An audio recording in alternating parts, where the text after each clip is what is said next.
let's just start off by talking about the Trap-A-Velli too. It definitely like took off and really caught people. I don't want to say by surprise, but it definitely got people's attention. Were you expecting it to do so well? Well, yeah and no, being that every tape that I have put out has grown, has showed growth, has showed some type of progression. So being the last one I put out, Codeine Withdrawal, that was hosted by Black Bill Gates, it did so well, especially down here in the A, and I knew, A is definitely a major city to be reckoned with in the music game.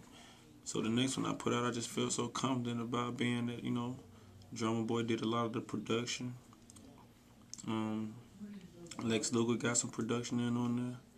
And it was just a sound that I felt like was missing out here in the streets of Atlanta. You know what I mean? I just felt that way. And I always felt like I had that type of music. I just felt like I was lacking a team around me to actually get the music out and to use different networking and different, internet bridges like that. But, so far I've been blessed with people in my corner to just step in and, help try to get the word spread that I got next, that I'm confident in what I'm doing. It's a thin line between confident and being cocky. And I straddle both, you feel me? I've been doing it for a while. I feel like I'm kind of like a older rookie, so to speak, because I've been around, some of the best of them being Luger, whether it be Wayne or not. I learn from each situation, and I'm just ready to actually go out there on my own and take things in my own hands and just be a force to be reckoned with. What's the difference on working on a solo project like this as far as working on a group project? It's a little different, but not that different, because when me and Dollar first started off, we were kind of doing solo things anyway. As far as out here in the streets, we always just been family and friends for so long. So when it was time to get the money and make sense, we combined our talents and kind of took that to Disturbing the Peace.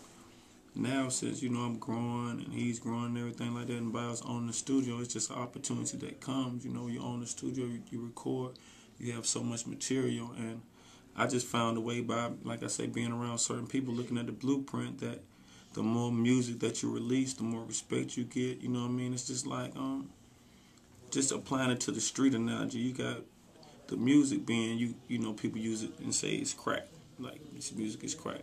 And if you look at it, it really is crack. If you look at the fans, they're like fiends. And what fiends will do, if you know anything about the streets, is they'll try different dope from different people. They'll try different crack. Okay, but they like the crack that's the best and the most consistent.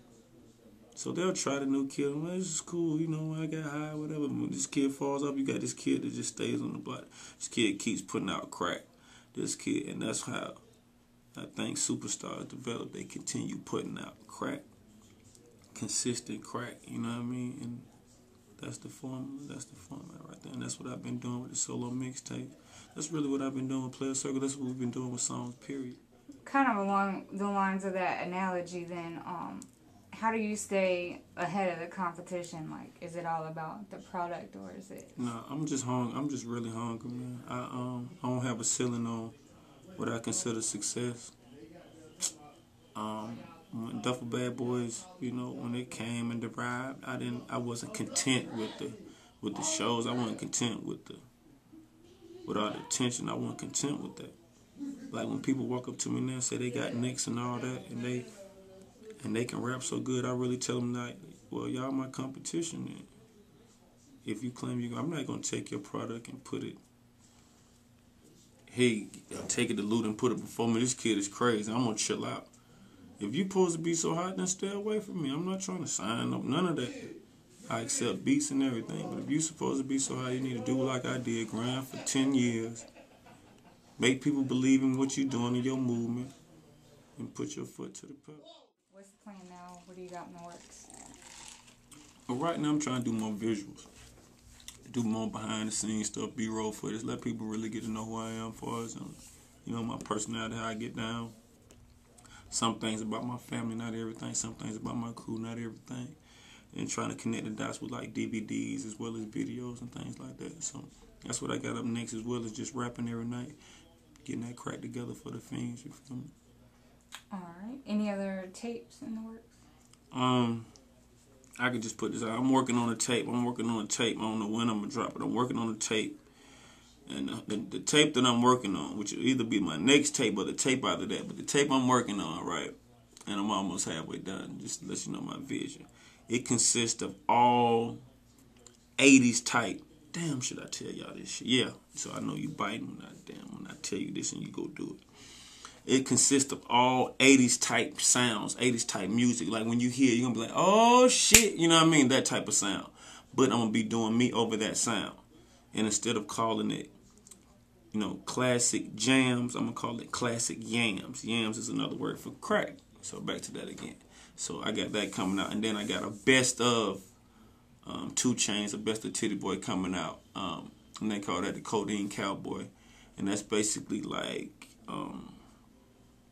I put out a mixtape called Me Against the World 1. Trap-A-Velli 1. All Ice on Me was a double disc. It was volume 1 and 2, one hosted by Scream and one hosted by Technique. Then I pull out Trap-A-Velli 2, and I put out Codeine Withdrawal, Me Against the World 2. So that's 6 solo mixtapes that I put out. And I'm just going to pick from there, and I know everybody not up on it. You know what I mean? And all of them kind of have, people listen to the titles, they do have that Tupac theme to it, like the title, because I was a fan. But I'm nowhere near, what he was as far as his greatness. I just, kind of flip the titles because I'm a fan, like I said.